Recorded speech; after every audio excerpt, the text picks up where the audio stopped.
මේ කොහෙන්ද බං උඩ ගියේ?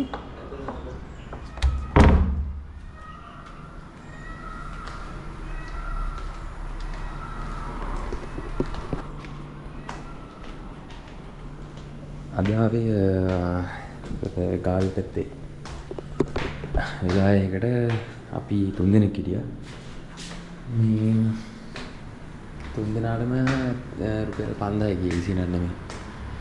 එතකොට බීච් සයිඩ් එකේ තමයි මේ තියෙන්නේ. මේකේ නම මොකක්ද? නම උඩට ගිහලා යන්න බෝඩ් එකේ ඉන්නේ මට නම් මතක නැහැ.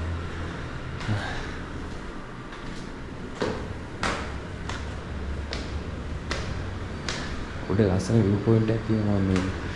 ඒකයි උඩට යන්න අපි පල්ලෙහාම room එකේ තමයි හිටියේ.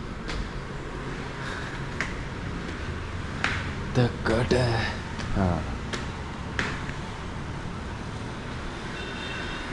nice view එකක් තියෙනවා.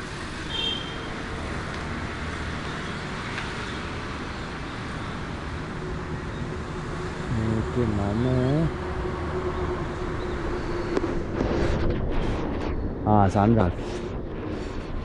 සන්රාස් විලායක තමයි අපි හිටියේ. මේ nice view එකක් තියෙනවා අන්න අර පැත්තේ. දැන් ඩාඩේ අපි මේ පැත්තට යනවා. මේකේ ඉතින් ඇත්තටම දැන් අරගෙන ගත්තාම 49000 ගානක් දුකෝද මේ එක රූම් එක කෑම මේ බිම මොකුත් නැතුව අරගෙත් 24000 ගානක් දුකෝද තිබ්බේ. මේ සෙට් එකේ මේ ගණන් තමයි යන්නේ. 7000 ගානට මේකේ AC රූම් එක තියෙනවා 3 දෙනෙක්ට. එතකොට 7000. එතකොට අපි 3 දෙනාම AC නෙමෙයි ගත්තේ, මේ normal room එකක් ගත්තේ 5000. ඉතින් අවුලක් නැහැ. අනිත් ඒවාට සාපේක්ෂව මෙතන බජට් එකත් හොඳයි. view එකත් හොඳයි. රැයට අපිට බීච් එකට අර පැත්තට යන්න පුළුවන්. මේ ෂෝක් ඉතින් ඇත්තට.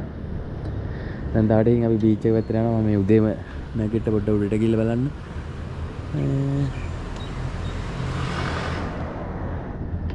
පාගින් එකත් උදේම දින. ඇත්තට මේක මම රෙකමන්ඩ් කරනවා. බලමු ඉතින් අපි ඉස්සරහට තව විලාස වලට යනවා. ඉතින් බලමු මොකද්ද හොද කියලා. හොද විලාස සම්බන්ධව මම වීඩියෝ එකක් කරලා දාන්නම්. ඉතින් ඊළඟ වීඩියෝ එක හම්බ වෙනකන් අදට සමු ගන්නවා. See you guys. Bye.